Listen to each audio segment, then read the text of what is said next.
Hari ini tadi azan itu jam 11.45, yang notabene-nya jam kedua kuliah di Tazkiyah itu selesai jam 12. Bagi seorang dosen yang punya komitmen profesionalisme, dia akan sangat berat meninggalkan 15 menit, atau apalagi nanti jam ketiga waktu asar. Kenapa? Jam ketiga kuliah di Tazkiyah dimulai jam 1, karena 3 SKS selesai jam setengah 4. Sebelum jam 3 sudah asar. Bagi seorang dosen profesional akan punya nilai di hati, ini antara saya melanjutkan komitmen profesional saya menyelesaikan kuliah 3 SKS, atau saya selesai karena panggilan Allah SWT. Bagi dosen yang nggak bisa ngajar, dalam tanda kutip nggak punya materi, mungkin senang, alhamdulillah waktu habis. Kenapa? Terselamatkan waktunya. Karena sebenarnya udah nggak punya topik, nggak punya ide, ya kan? Nah, kebetulan nih masih ada sekitar 40 menit. 40 menit azan, ya, sebelum selesai. Maka dia akan berbicara, alhamdulillah, langsung dengan alasan sholat. Jadi dijadikan sholat sebagai alasan untuk kemudian tidak melanjutkan tadi. Kenapa? Pakai dalil tadi. Sekarang waktunya sholat nih, gitu. Nah, ini nanti bagaimana implementasi di lapangannya, ini yang harus pembahasan bersama, ya. Makanya kalau saya dulu di kampung, ya, di kampung di daerah petani, sholat atau azannya itu, Bapak dan Ibu rahimakumullah, itu tidak sama. Tidak sama. Azan itu beda-beda. Panggilan sholatnya berbeda-beda. Satu surau dengan langgar yang lain, satu surau dengan surau yang lain berbeda azannya. Kenapa? Karena berdasarkan komunitasnya. Jadi Bapak dan Ibu rahimakumullah, kalau ke kampung, ke daerah-daerah yang masih menyelenggarakan sholat dalam tanda kutip harus di masjid atau di langgar, itu misalkan jam 12 azan zuhur, nanti akan ada azan di satu RT tertentu atau RW tertentu jam 1 baru azan. Kenapa? Karena azan untuk memanggil sholat berjamaah di surau. Kenapa? Karena petani baru balik zuhur dari sawah, jadi adatnya seperti itu.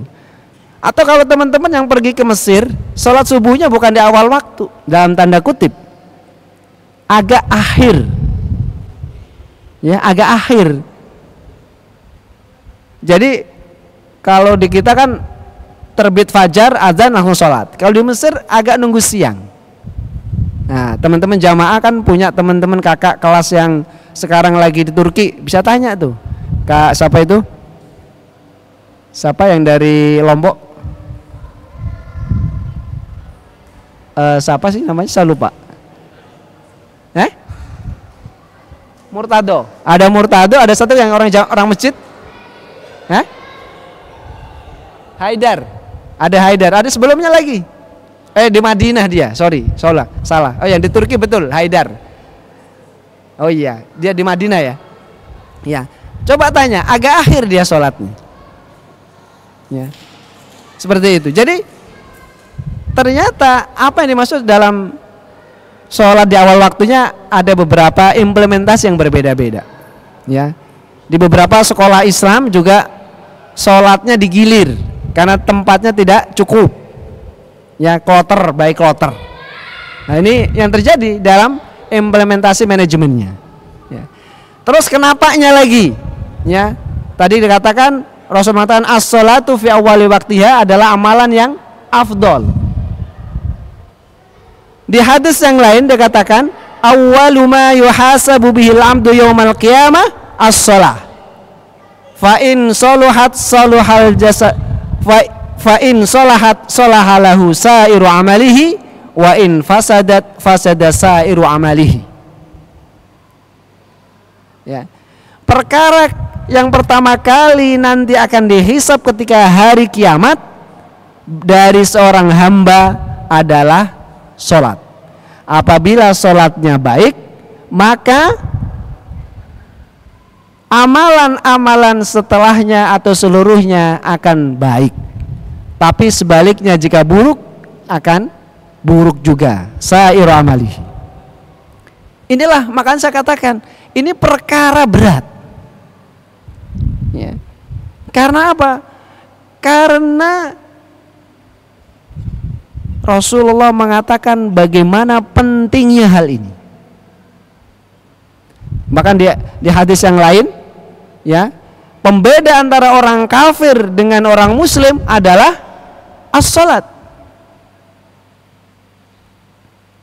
As-salat. Ditambah lagi salat di awal waktu. Ditambah lagi di masjid. Maka ini sangat merugi, nah, terutama para mahasiswa yang tinggal di asrama. Mana ini? Mahasiswa yang tinggal di asrama. Ada pembinanya ini. Ada Pak Direkturnya. Mana Pak Direkturnya tadi? Ya. Ini adalah sebuah keutamaan yang luar biasa. Kita berada di lingkungan yang sangat luar biasa, maka kesempatan ini harus dimaksimalkan. Kenapa? Karena fadilahnya, karena keutamaan sholat ini sangat luar biasa. Ya, sekali lagi, kenapa? Tadi itu dari beberapa hadis yang saya sampaikan. Saya juga pengen menyitir, ya, dalam beberapa ayat dalam surah Al-Mu'minun. Apa sih keutamaan dari sholat tadi? Ya. Begitu beratnya, begitu pentingnya. Sehingga kenapa? Karena ganjarannya juga luar biasa. Dalam surat Al-Mu'minun 1 dan 2, kemudian dilanjutkan 9 dan 11. A'udzubillahi minasyaitonirrajim. Qad aflahal mu'minun alladzina hum fi salatihim khashi'un. Tentang salat. Yang lainnya terlanjutannya selain itu kemudian balik lagi ke 9 sampai 11. Walladzina hum ala salawatihim yuhafizun ulaika humul warisun alladzina yarisunal firdausa hum fiha khalidun. Tahu ganjarannya? Luar biasanya. Seorang pengamal sholat yang baik akan diberikan reward dari Allah SWT yang itu menjadi dambaan semua umat Islam. Apa itu?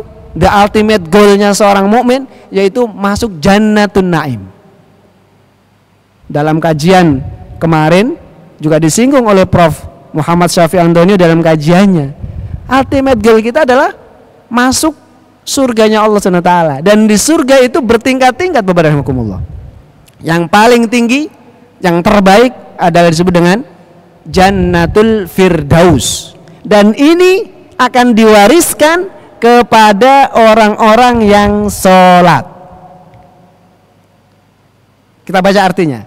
Qad aflahal mu'minun. Sungguh beruntunglah orang-orang mukmin. Siapakah mereka? Alladzina hum fi salatihim khashi'un. Yaitu orang-orang yang khusyuk dalam sholatnya. Berat kan? Ketika kita sholat, semua masalah langsung muncul. Luar biasa. Setan mendistraksi pikiran kita. Duit hilang, bukan duit hilang, duit kesilep. Apa namanya itu? Lupa naruh. Kunci motor, STNK atau apa? Dokumen-dokumen lupa. Dicari muter-muter gak ketemu. Tapi giliran Allahu Akbar, apa yang terjadi? Muncul semua itu. Oh, duit 100.000 itu saya taruh di belakang casing ternyata. Anak-anak sekarang kan suka nyimpen tuh, nyimpen uangnya di belakang casing ya. Nyimpen uangnya di belakang casing handphone toh. Nah, itu kadang-kadang kan lupa. Ya Allah, ternyata 100.000 di belakang casing, tadi dianggap hilang, ternyata ingatnya waktu sholat. Yang naruh kunci motor, kunci mobil, dicari-cari muter-muter gak ketemu. Tapi ketika sholat, ingat, saya taruh di bawah sandal, saya taruh di bawah bantal. Subhanallah, godaan setan masuk di situ. Nah, ini yang harus apa? Yang harus kita jaga sholat kita. Kenapa? Khosyi'un. Kenapa sholat yang khosyi'un itu?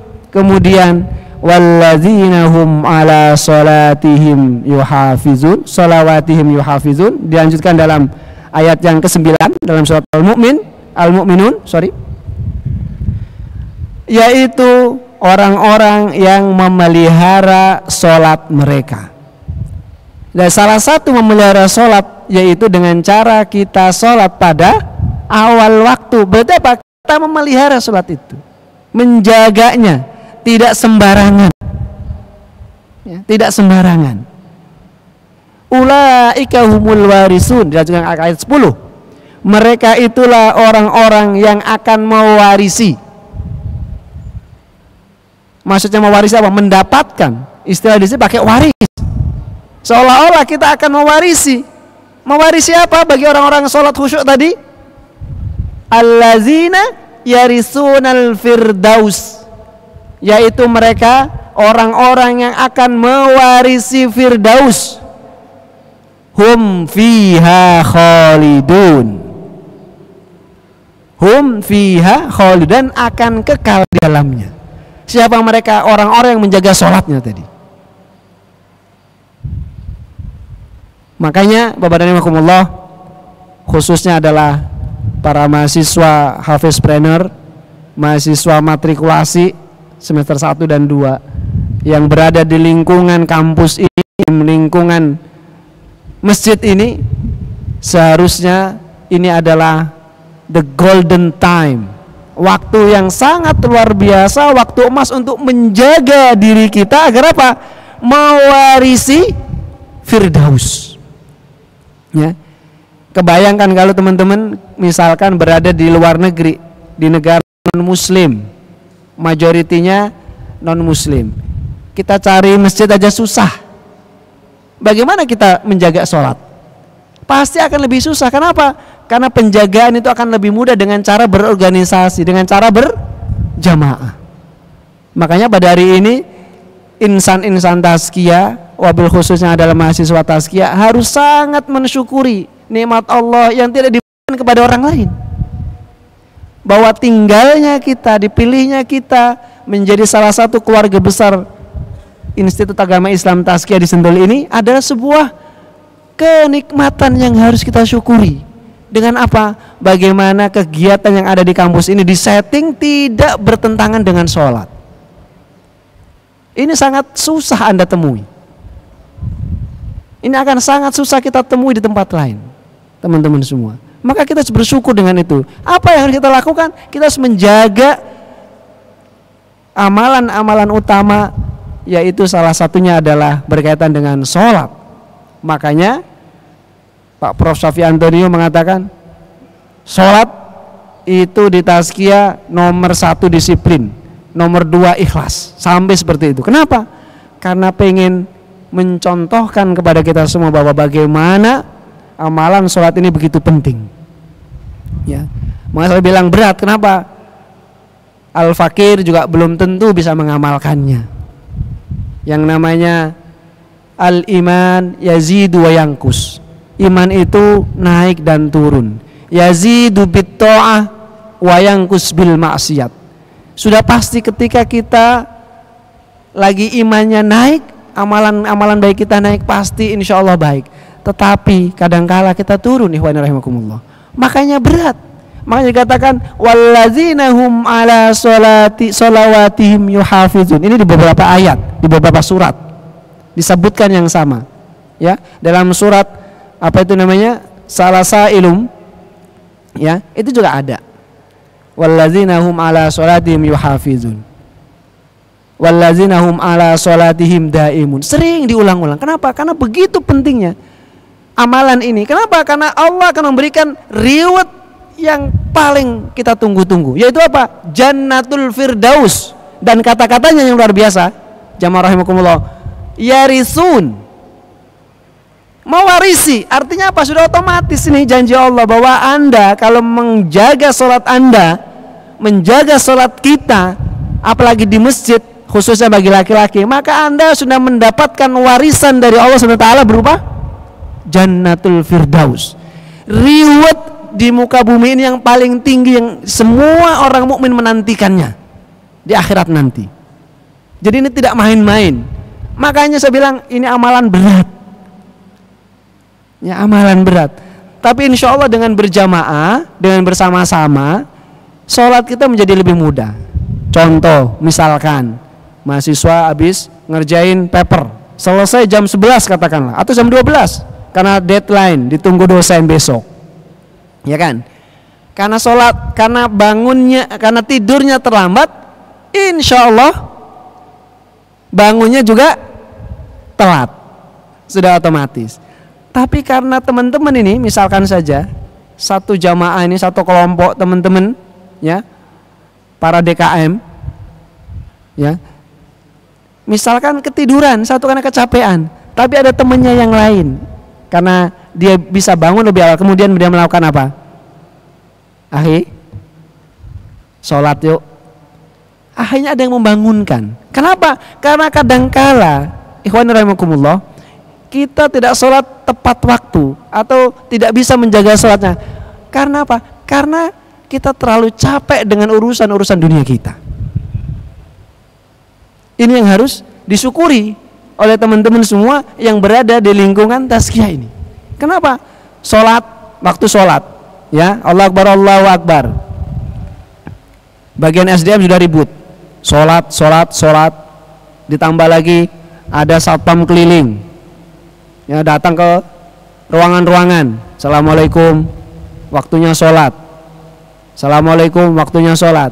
Saling mengingatkan. Begitu indahnya komunitas ini. Maka jangan sampai kita tidak mensyukurinya. Kita harus syukuri itu. Kadangkala memang kita akhirnya berpikirnya bahwa everything itu depend on money, ya. Akhirnya mengejar-ngejar pekerjaan-pekerjaan yang bahasa orang Jawa merungsung, apa namanya itu, pokoknya semua kalau nggak ada duitnya nggak mau, bahasanya seperti itu. Akhirnya apa? Mengejar-ngejar pekerjaan yang penting duitnya besar, duitnya banyak, tapi kemudian malah melalaikan kegiatan-kegiatan utama kita. Makanya seorang muslim yang cerdas, dia harus tahu amalan apa yang akan menyampaikan lebih cepat ke surganya Allah SWT. Dan amalan itu salah satunya adalah as-sholat, ya, as-sholat fi awwali waktiha. Kenapa? Karena itu bukti kita menjaga, sebagaimana ayat yang tadi saya sampaikan, ala sholawatihim yuhafizun allazina yarisunal firdaus, dan insyaallah Allah akan memberikan warisan, seolah-olah kita mewarisi, ya, Masya Allah. Berarti kan otomatis sudah pasti gitu. Jadi tidak perlu nunggu-nunggu yang lain, sudah pasti dapat surga firdaus. Kenapa? Jika kita menjaga amalan sholatnya, ya, jika kita menjaga amalan sholatnya. Makanya dari situ kemudian yang tadi saya sebutkan, nah ini masuk bagaimana terus manajemen sholatnya dalam praktek di lapangan. Ini yang agak susah kadang-kadang kan. Zuhur insya Allah aman, rata-rata aman. Kenapa? Karena zuhur waktunya istirahat, insya Allah kita bisa mengamalkan.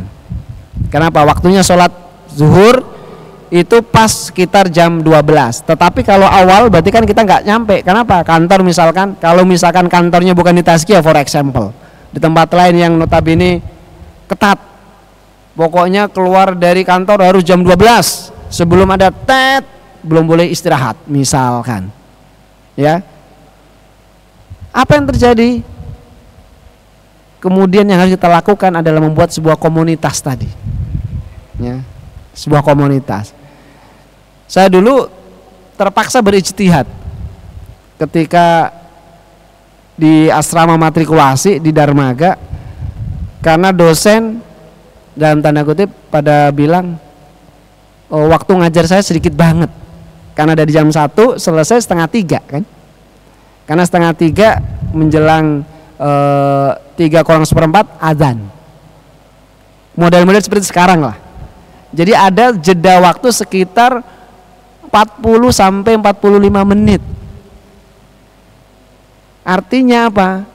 Itu waktu kan sebenarnya masih haknya siapa? Haknya mahasiswa kan? Haknya mahasiswa. Kenapa mahasiswa harus mendapatkan pengajaran dalam tanda kutip sampai di jam berapa? 15.30. Karena 2,5 jam. Bagaimana kalau seperti itu? Kan jadi debatable kan? Sama menjaga sholat. Yang lain, ini saya korupsi waktu enggak? Iya kan? Kalau sekarang orang korupsi duit kan jelas. Itu duit. Tapi kalau waktu seolah-olah nggak penting. Dikorupsi berapapun oke aja kan? Seolah kan begitu. Ya. Nah, kita sebagai dosen-dosen profesional tadi kan akan bertanya-tanya ini bagaimana? Hanya waktu itu kemudian kita sepakati dengan guru dengan dosen-dosen dan manajemen apa yang kita lakukan? Ya sudah. Kita sepakati bahwa azan sholat dimatrikulasi itu adalah jam 3. Meskipun azannya di tempat lain adalah 2:30 atau 3:4. Kenapa? Karena yang sholat di situ siapa? Yang sholat di situ kan semuanya mahasiswa. Sholat pertama kapan? Nanti jam 3. Nah, itu ijtihad setelah kita berdiskusi panjang. Walaupun ada yang nggak setuju dan sebagainya. Tapi saya sebagai pengambil kebijakan saya bilang bismillah. Kita ambil di angka tengah, yaitu di jam 3. Jadi diskon 30 menit untuk mahasiswa. Mahasiswa insya Allah seneng, kadang-kadang kan seneng malah ya. Seneng kan?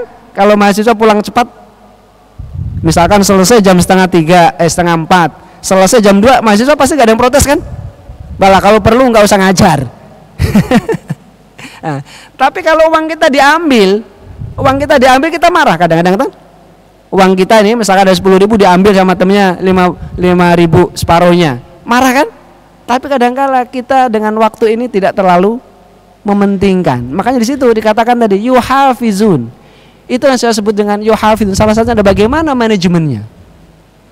Apakah strict?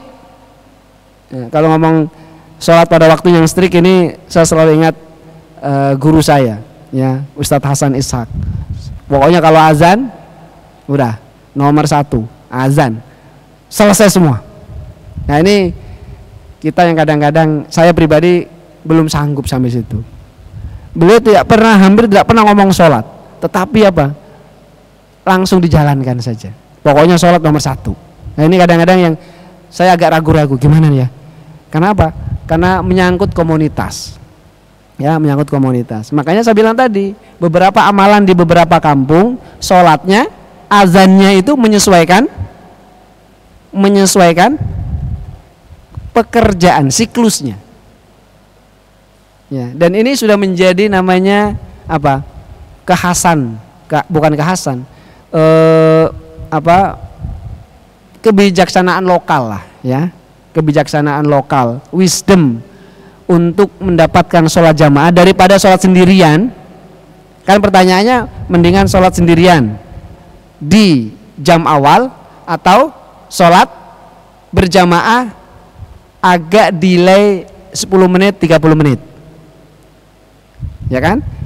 Kan sholat yang berpahala besar kan sholat jamaah, dan sholat berjamaah itu bagian dari yuhafizun. Jadi it's not only matter of time. Ini bukan hanya berkaitan dengan waktu. Ya, kalau Anda adalah sebagai seorang pengusaha, no problem, waktu Anda yang ngatur. Tapi kalau Anda sebagai pegawai, kayak ini misalkan 2:30 mau sholat berjamaah ke masjid, Anda seorang pegawai, dilihatin sama bosnya kan, Anda kemana? Mau sholat? Dikit-dikit sholat. Ini waktunya untuk kerja. Nah, jadi konflik interest. Makanya yang diperlukan apa? Kesepakatan. Dengan cara apa? Manajemen. Ya, di manage. Makanya yang saya sampaikan tadi, akhirnya di beberapa local wisdom di beberapa tempat itu azannya berbeda-beda. Ya, azannya berbeda-beda, menyesuaikan peserta sholat jamaahnya. Dan itu adalah sekali lagi local wisdom. Ya, untuk tazkiyah di Sentul ya monggo dibicarakan mana yang akan didahulukan. Akan tetap mengikuti waktunya atau mengikuti masyarakatnya. Karena secara prinsip kan sholat jamaahnya atau dibuat beberapa kloter. Ya, meskipun tidak disarankan karena memang secara fikih sholat berjamaah itu bareng-bareng. Satu komunitas besar. Ya, makanya sekali lagi kalau ini ya akhirnya kita kemarin kalau saya di matrikulasi ngambil ikhtiar dan ijtihad ambil mayoritas masyarakat. Agak didilai sekitar 20 sampai 30 menit agar apa? Semua kuliah selesai, materi tersampaikan. Ya. Yang lebih bagus lagi sebenarnya break. Itu lebih bagus lagi, teman-teman semua. Cuman sanggup atau enggak? Ya kan? Selesai kan jam 3:30. Jam 3 kurang 1/4 break dulu sholat 15 menit katakanlah. Dapat sholat jamaah. Tapi mau masuk kelas lagi atau enggak?